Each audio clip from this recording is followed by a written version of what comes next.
Chile is over 4,000 kilometers long, stretching from the world's driest desert to the jagged glaciers of Patagonia.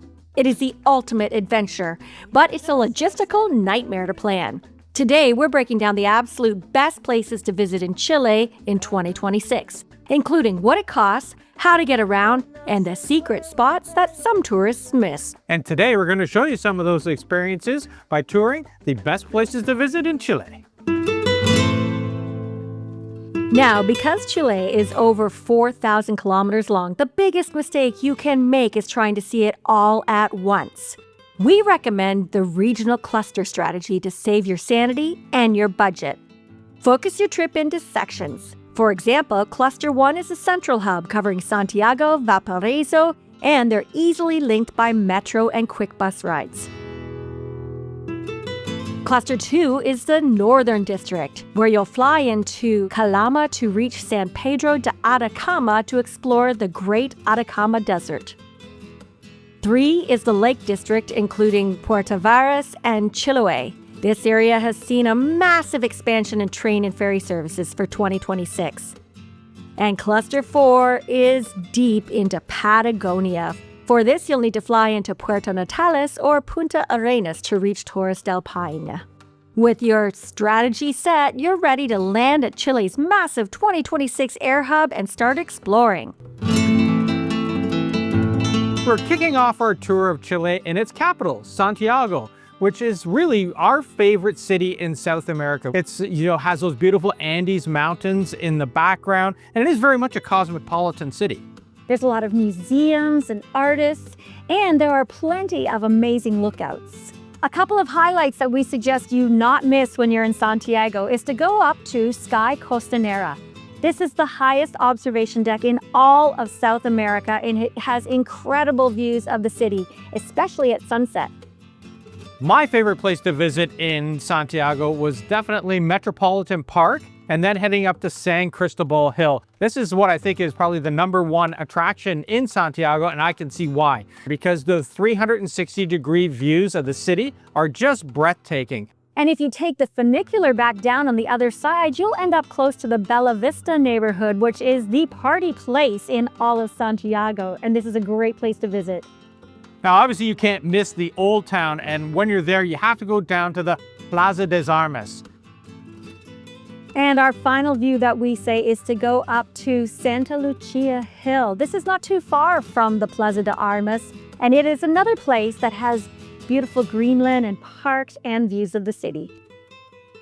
Another one of the most popular places to visit in all of Chile is Valparaiso. It's known as the City of Art, and it's incredible. Most tours will stop here for at least a day, and 2 days is actually highly recommended. And the views over the port are just to die for. This city is famous for its colorful houses built on the side of a hill, and it is a UNESCO World Heritage Site unto itself. The way that people get around the city is by taking funiculars up and down. These are historic funiculars, and you have to ride at least one. Speaking of getting around, Chile's new Trains for Chile plan is a game changer. You can now take the most modern high-speed train in South America from Santiago to Chillán in just 3 hours and 40 minutes. As we head south in the country, we head down into Patagonia, which is a place everybody wants to explore in Chile for sure. And we head into Torres del Paine National Park. This is such a beautiful landscape with rugged mountains and waterfalls and huge vast landscapes with wildlife just roaming free. Just be warned, book 6 to 8 months in advance if you want to do the W Trek, and park fees for foreigners are now roughly $45 US. If you go on an organized tour, this could all be taken care of for you. We have links in the descriptions below.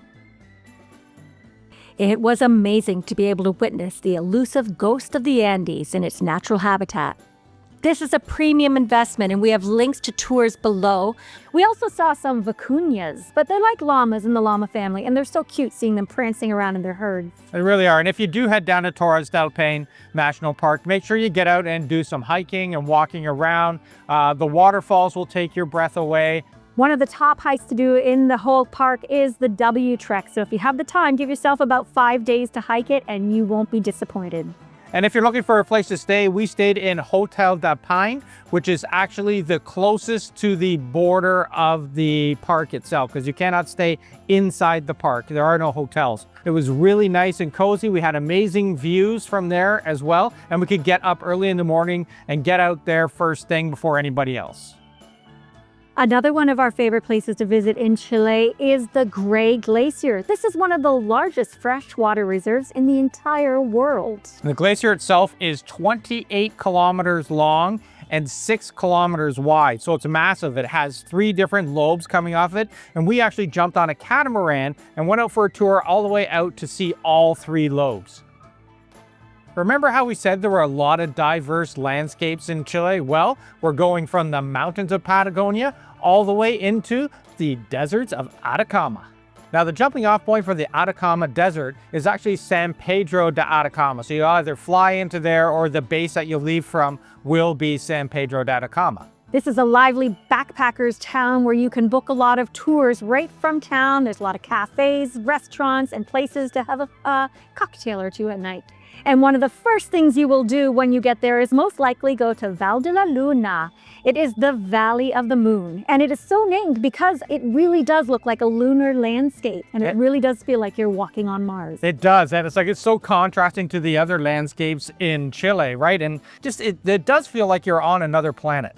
Now, this is all located in the Los Flamencos National Reserve. And in here you will find sand dunes. You will see amazing miradors where you can watch the sunset. You can go for hikes to see the incredible desert landscape. And you are going to want to go and find the flamingos that frequent the salt lakes. Yeah, you know those famous pictures that you've seen with these flocks of flamingos against this desert background? Well, this is where you're going to find it. And we spent, I don't even know, like an hour there just watching them fly or watching them gather together and feed and taking photos. It was something else. I'd never seen anything like that before in my life. One place that you must not miss when visiting Chile are the Tatio Geysers. This geothermal area is the highest geothermal area in the entire world. And let me tell you, you feel it. You're at altitude when you're walking around, and it's cold, but so incredibly amazing. Yeah, I didn't really know what to expect. We had been at Yellowstone and seen the geysers there, but we went up there at sunrise because that's when they are the most active. So it's a bit of a drive to get up there. And it was minus 13, so dress for the weather. But I was super impressed with how many geysers there were in such a small area and how active they were. And walking around there took us about 90 minutes. And the reason it's so impressive is it is the 3rd largest geothermal area in the whole world. So not only is it highest, it's massive. Yeah, it's a very unique experience. Most likely you'll be traveling through Chile on an organized tour, and a lot of these tours offer extensions to see Easter Island, or also known as Rapa Nui. Before visiting, you must complete the mandatory FUI digital form before your flight and show proof of a booking at a government-authorized hotel for your maximum 30-day stay. Once on the island, you'll need to purchase a $100 U.S. National Park ticket and hire an accredited local guide. Solo entry to nearly all Moai sites is strictly prohibited. This is a very popular site, so you want to book at least 6 months in advance. This is truly off the beaten path. It's one of the most isolated islands on Earth, way out in the middle of the Pacific Ocean. Our next stop is Chiloé Island, which is located just off the coast of Chile, and it's the 2nd largest island in the country. And this place is known for its beautiful wooden churches, which have been designated a UNESCO World Heritage Site. I think 16 of them have. They have these very unique wooden stilted houses. To visit Chiloé, you need to catch a 30-minute ferry across the Cacao Channel. The highly anticipated bridge isn't expected to open until 2028. Try to time your visit to the colorful stilt houses in Castro with the high tide, and make sure to try a traditional Curento feast for true taste of the island's unique culture. One of the most magnificent places to visit in Chile is the Lake District. This is known as the Tuscany of Chile. It is, and it has some pretty amazing landscapes. And one of my favorite places was the Patroi waterfall hike. I thought that was really amazing. You're inside the national park. There's all these boardwalks that go around these cascading waterfalls that are backdropped by these magnificent granite peaks. Feels like you're walking in a Lord of the Rings novel while you're there. And it's fully wheelchair accessible, which I thought was amazing, so anybody can go and see these. And while you're in the Lake District, we highly recommend taking a boat tour on Lago Torres. This is known as the Emerald Lake, and it's a beautiful boat ride because you go out on the lake and you get to see all of the volcanoes that make the Lake District so famous. You really get a peek at multiple volcanoes all around you. I don't think there's any place in the world that you can go and do this. It's obviously why the Lake District is so popular. Speaking of volcanoes, let's go up and take a look at the Osorno volcano, which again is that one that is like a perfect cone. It looks like it was like drawn there or something. And you can go skiing on this volcano. We drove right up to the ski resort and then took a hike up the volcano.